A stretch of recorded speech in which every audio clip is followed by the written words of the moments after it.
Bien, pues como les decía hace unos minutos, comenzamos ya con esta jornada interhospitalaria de neumología centrada en el Hospital Puerta de Hierro, y lo hacemos con una mesa que va a abordar la cuestión de la importancia de la educación sanitaria y la participación del paciente en la enfermedad respiratoria, en su enfermedad. Es una mesa que va a moderar Beatriz Jara, que como decíamos es jefa del servicio de neumología en funciones de este hospital. La educación sanitaria y la atención al paciente en las enfermedades respiratorias crónicas, en estas es fundamental la atención y la participación activa del paciente. En nuestro servicio entendemos la neumología centrada en el paciente como una participación activa del mismo en el plan de actuación, un mayor peso de los cuidados domiciliarios y una estrategia multidisciplinar en la que participan todos los profesionales sanitarios que atienden al paciente durante su proceso. La estrategia de nuestro sistema de salud en el abordaje de las enfermedades crónicas incluye la creación de áreas funcionales específicas para la atención al paciente complejo. Durante la sesión de esta tarde presentaremos 3 áreas específicas de nuestro servicio con esta orientación en este abordaje multidisciplinar y monográfico de patologías específicas. Vamos a empezar con el abordaje del asma de control difícil. Y nuestro centro cuenta con una unidad de asma de difícil control acreditada por SEPAR, Comunidad de Alta Complejidad, cuya responsable es la doctora Andrea Trisán, que nos presentará junto con la enfermera doña Teresa Caruana, responsable de la atención y de los planes de cuidados de los pacientes, el funcionamiento y la rentabilidad de esta unidad monográfica y especializada. Y sin más, la doctora Trisán comenzará la exposición comentándonos el funcionamiento de la utilidad de una consulta monográfica en el control del asma difícil, y después Teresa Caruana nos comentará los planes de acción en el paciente asmático. Muchas gracias a Beatriz. Por supuesto, me sumo a los agradecimientos a Neumomadrid, Redacción Médica, y por poder estar este ratito de tarde con vosotros. Y tenemos 15 minutos, o sea que no me voy a demorar. La utilidad de una consulta monográfica, obviamente, de asma. Este es el guión que voy a seguir, una pequeña introducción, una revisión del tema. Contaré nuestra experiencia y unas conclusiones. Las unidades monográficas de asma se definen como consultas hospitalarias que están diseñadas por y para el paciente con el objetivo de mejorar su clínica. Dentro de SEPAR, la Sociedad Española de Neumología y Cirugía Torácica, ya establece que tienen que tener una serie de objetivos muy específicos, como son mejorar el nivel de cuidado de los pacientes, asegurando un marco asistencial. Tienen que establecer y facilitar la gestión de los recursos. Hay que impulsar el desarrollo de planes formativos en asma y avanzar en el concepto de lo que se llama la acreditación del conocimiento, favorecer la colaboración con profesionales de otras disciplinas en un entorno de cooperación y promover la investigación en asma. Y esto debe su justificación a que el asma es una enfermedad con una prevalencia en aumento. A día de hoy se estima que más o menos 300 millones de personas en el mundo padecen asma. En España se establece una población, más o menos un 10% en niños y un 5% de adultos tienen asma. A pesar de ello es una enfermedad común y muy prevalente, pero sigue habiendo dudas con el diagnóstico, tanto infra como supradiagnóstico. A veces es muy difícil conseguir el control. Los estudios estiman que hasta el 90% de los pacientes deberían tener un control óptimo con los tratamientos adecuados, pero lo que nos dicen los estudios de vida real es que únicamente 30 de nuestros pacientes consiguen un control bueno. Eso la mayoría de las veces no es a que no existan suficientes tratamientos, sino que esto es debido a que el paciente no tiene una adhesión correcta al tratamiento, hay comorbilidades, hay agravantes, y sobre todo ahí es donde hacemos mucho hincapié en la importancia de la educación para que el paciente aprenda un autocuidado. Posibilidad de nuevos tratamientos que cada vez son más caros, y hay un gran consumo de recursos y un alto coste anual que implica esta patología. Este es un estudio clásico para la gente que hace asma, que es el ASMACOS, en el que se vio que el gasto anual de España, 1.480 millones, iban dedicados a gastos derivados de asma, es decir, un 2% del coste total sanitario anual va dirigido a los pacientes con asma. Todo lo que implica exacerbaciones, visitas a urgencias, consumo de medicamentos y también costes indirectos como puede ser el absentismo laboral.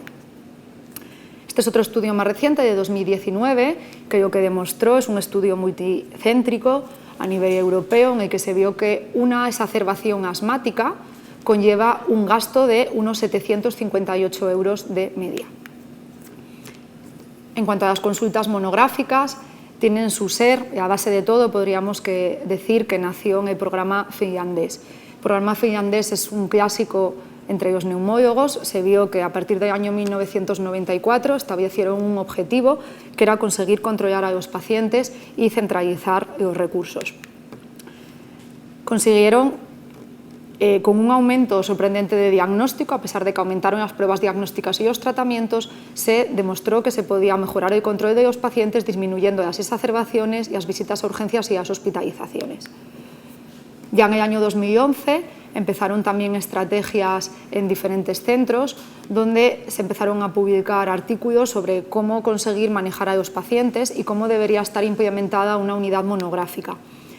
Se comenta que deben ser capaces de valorar todas las comorbilidades asociadas, lo que implica que es muy importante el trabajo multidisciplinar con digestivo, otorrino, pediatría, psicología, rehabilitación, y debemos de tener acceso a diferentes pruebas y también muy importante la colaboración con farmacia.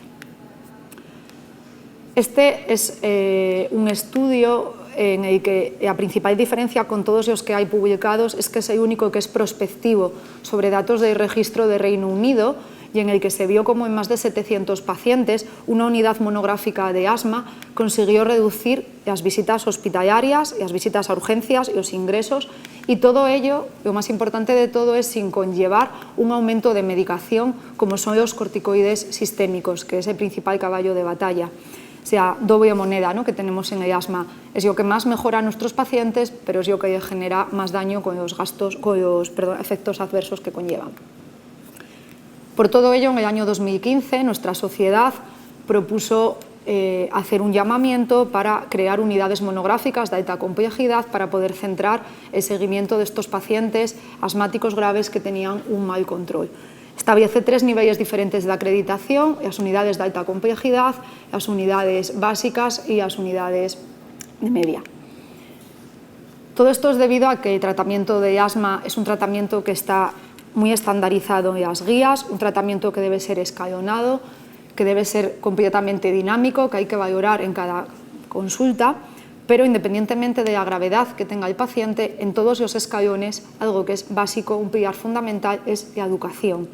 La educación en el paciente asmático, esa mejora del autocuidado, es lo que va a disminuir las crisis, disminuir los efectos secundarios, mejorar la adhesión al tratamiento y, en conclusión, mejorar la calidad de vida del paciente. Nuevos tratamientos a día de hoy, fundamentalmente fármacos biológicos. Ahora mismo en España están disponibles estos 5 fármacos que conllevan un gasto sanitario muy alto. Esto también ha hecho que desde las gerencias y los altos directivos de los hospitales y en todos los centros se intenta centralizar esta atención para seleccionar bien a los pacientes. Es muy importante fenotipar al paciente para ver cuál va a ser el candidato ideal. Desde que salieron estos fármacos biológicos, en los últimos 10 años, han salido publicados numerosos artículos sobre la coste-efectividad y la eficiencia de estos fármacos que son tan caros, demostrando que sin ninguna duda consiguen contrarrestar los gastos que conlleva el mal control de la enfermedad derivados de las exacerbaciones y las visitas a urgencias. Este es un estudio de los compañeros de Galicia, liderado por el doctor Luis Pérez de Llano, en el que se vio que tras un año de seguimiento en una consulta monográfica, aunque aumentaban los gastos directos por más prescripciones de fármacos biológicos, conseguían reducir todos los gastos derivados tanto de las exacerbaciones como el resto de efectos secundarios derivadas de la enfermedad. Una revisión muy reciente a nivel internacional en el que también se demuestra lo mismo, que a pesar de que durante el primer año de pautar tratamientos biológicos el coste aumenta, a la larga el beneficio supera el gasto. ¿Y cuál es nuestra experiencia? Nosotros empezamos ya con esta andadura mucho antes de 2015, que fue cuando SEPAR lanzó las unidades monográficas. Ya en el año 2011 tuve la suerte de participar con Teresa y con Antoín, hicimos una revisión y lo que hicimos fue comparar datos durante un año de seguimiento de una consulta monográfica de asma con una consulta general de neumología llevada también por otros compañeros del hospital. Y lo que vimos fue que aunque las características basales de los pacientes eran parecidas, en la consulta monográfica se medía el control, algo que no se medía en la consulta general. La determinación de control mediante el registro del cuestionario ACT, se hacían muchas más determinaciones de inflamación, la determinación de la fracción exhalada de óxido nítrico y función pulmonar que en la consulta general. Y eso lo que conllevaba era que, aunque los pacientes aparentemente deberían ser más graves los que son valorados en las consultas monográficas, tenían menos carga de medicamentos, sobre todo menos carga de corticoidina y ácido sistémico que en una consulta general. En el año 2015 obtuvimos ya acreditación, fuimos de los primeros hospitales de España que conseguimos una acreditación con un nivel de alta complejidad.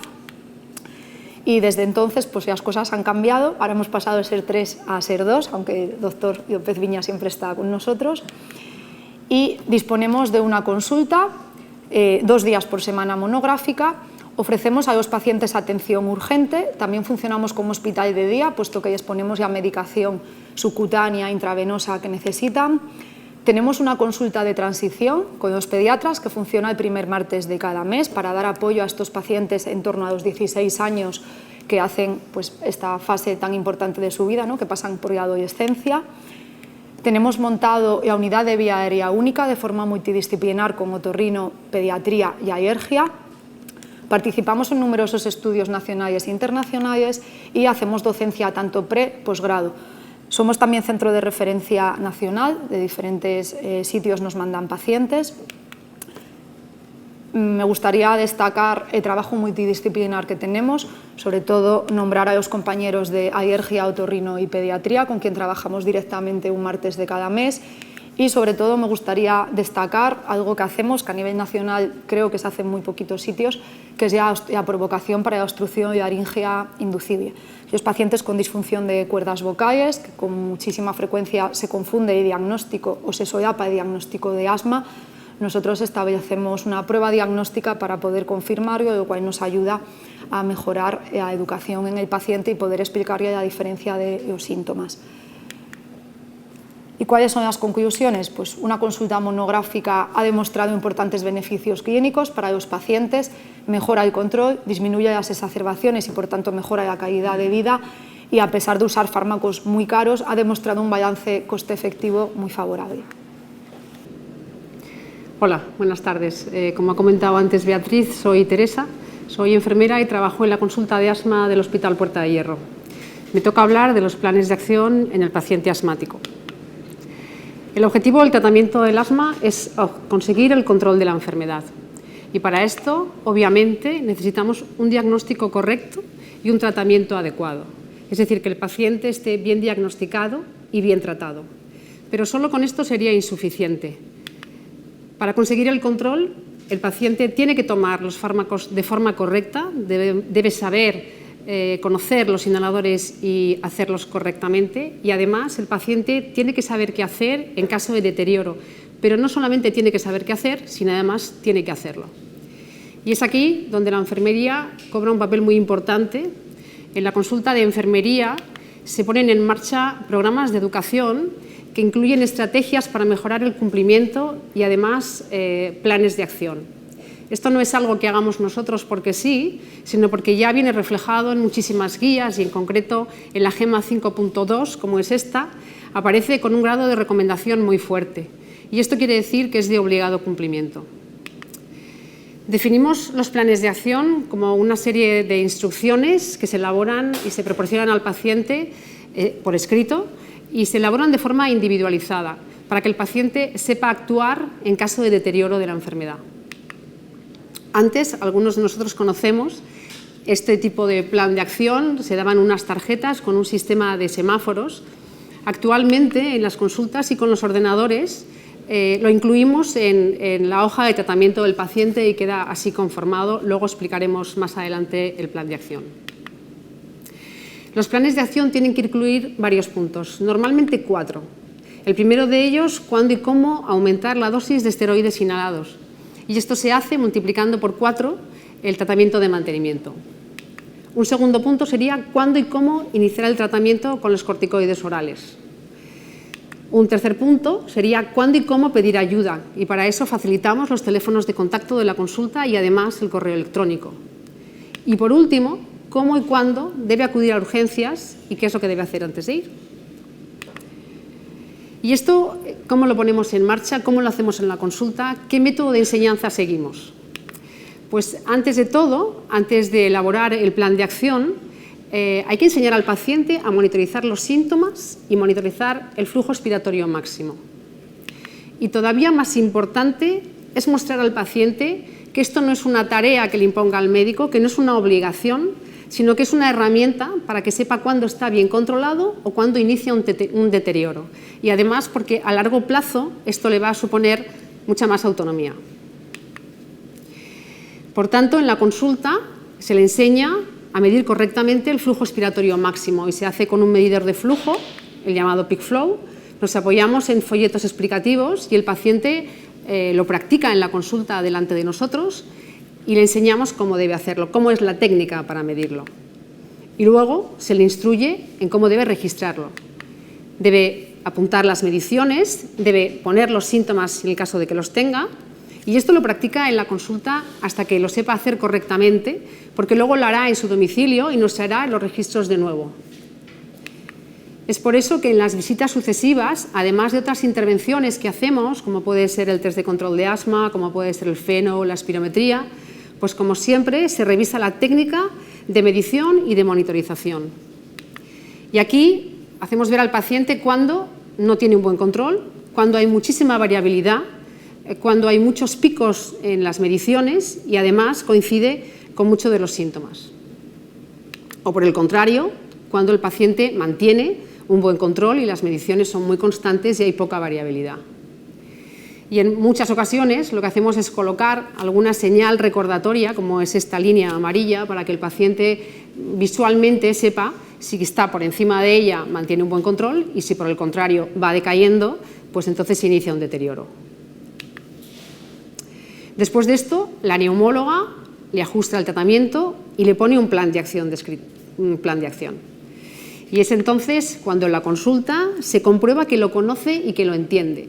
Y para ello lo leo con él en la consulta y explicándole un poco en qué consiste. Como veis, hay un tratamiento de mantenimiento, que es el Symbicort fuerte, lo toma una inhalación mañana y noche, el Singulair y el Terbasmin. Y luego en el plan de acción los 4 puntos, es decir, cuando tenga tos, pitos o fatiga o su flujo expiratorio máximo decaiga de 400, lo que deberá hacer es tomar el Pulmicort de 400, 2 inhalaciones 3 veces al día hasta que el flujo expiratorio se coloque en 475. Y después seguirá igual otros tantos días. Y por supuesto, le digo al paciente que si no mejora, se ponga en contacto con la consulta. En un segundo punto, si su flujo expiratorio máximo decae por debajo de 300, entonces iniciamos la pauta de corticoides orales con Urbasón de 32 miligramos varios días hasta que su flujo expiratorio máximo esté por encima de 475 y después un comprimido, otros tantos días. Vuelvo a recordarle que si no mejora, se ponga en contacto con nuestra consulta. Y por último, si su flujo expiratorio máximo decae por debajo de 200, entonces debe acudir a urgencias, no sin antes tomar 4 inhalaciones de Ventolin y una pauta con Urbasón. Y como siempre, en este plan, en esta nota, se le adjuntan los teléfonos de contacto para que pueda consultar. Y por supuesto, en las visitas sucesivas, como antes he comentado, además de otras intervenciones, se revisa la técnica de medición y de monitorización y se revisa el plan de acción por escrito. Y otra vez repito, compruebo que lo conoce y que lo entiende. Y si lo hace bien, lo elogio positivamente. Si no lo usó y lo tenía que haber hecho, se lo vuelvo a explicar. Y si no lo necesito usar, entonces le ponemos casos supuestos para que el paciente se ejercite en ello y lo consiga hacer bien. Bueno, y ya para concluir, los planes de acción son necesarios para los pacientes con asma porque además demuestran que mejoran el control. Hay que mostrar a los pacientes que la monitorización es un instrumento beneficioso para ellos y, por supuesto, en el seguimiento hay que comprobar que los utilizan correctamente. Hasta aquí, muchas gracias.